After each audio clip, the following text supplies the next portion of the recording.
Ini adalah salah satu jenis tombak yang memiliki struktur bentuk yang cukup unik ya. Dan ini disebut sebagai buntut mimi. Konon ini dibuat dengan tujuan khusus ya.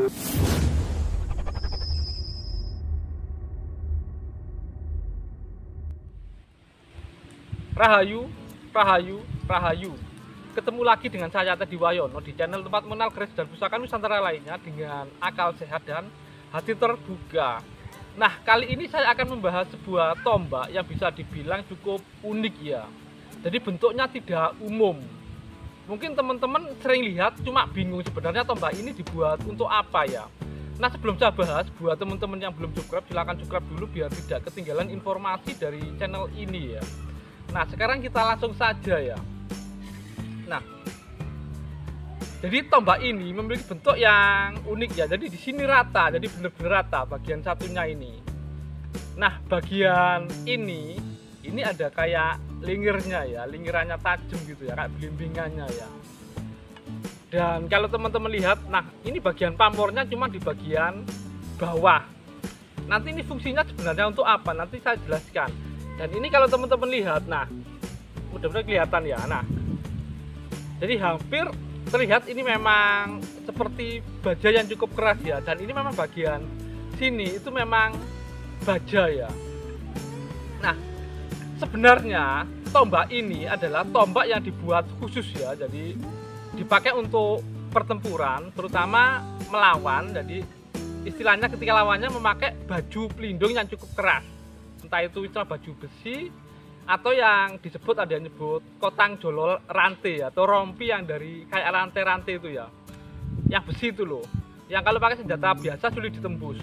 Dan itu konon bisa ditembus dengan tombak-tombak semacam ini disebut buntut mimi ya.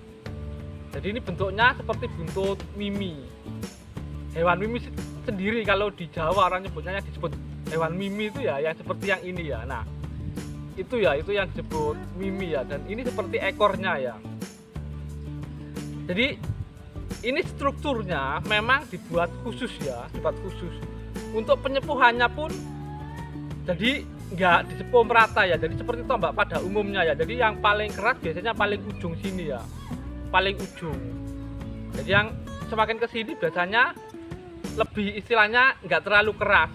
Nah, ini bahan pamor di bagian sini ya. Ini konon untuk yang kenapa ini nggak boleh terlalu keras bagian belakang, itu untuk meredam benturan ya, terutama ketika ini ditusukkan berbenturan dengan benda yang sangat keras. Karena kalau semuanya dibuat keras, nanti ada kemungkinan patah ya.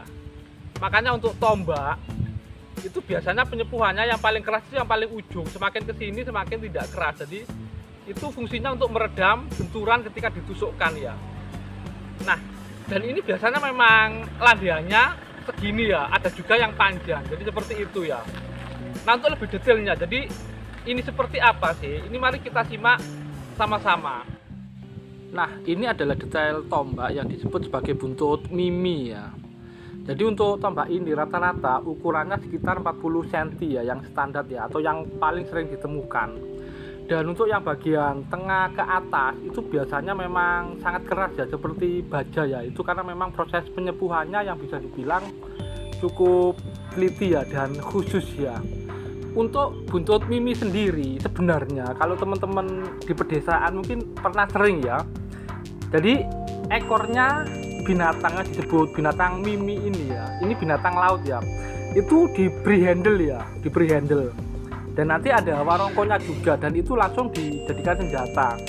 Konon untuk ekor hewan laut yang disebut mimi ini cukup beracun ya.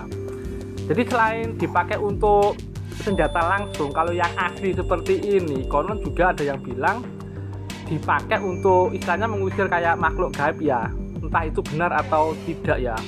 Tapi yang jelas memang ini cukup runcing ya dan sangat berbahaya ya untuk yang ekor binatang ini ya, atau yang kalau di Jawa disebut mimi ya. Dan sebenarnya hewan ini banyak ditemukan ya di laut ya. Dan kemungkinan karena adanya senjata yang dibuat dari ekor binatang mimi ini, maka dibuatlah sebuah tombak dengan bentuk seperti ini ya, yang disebut sebagai buntut mimi. Nah, mungkin itu saja dari saya, semoga bermanfaat dan jangan lupa untuk like dan subscribe-nya.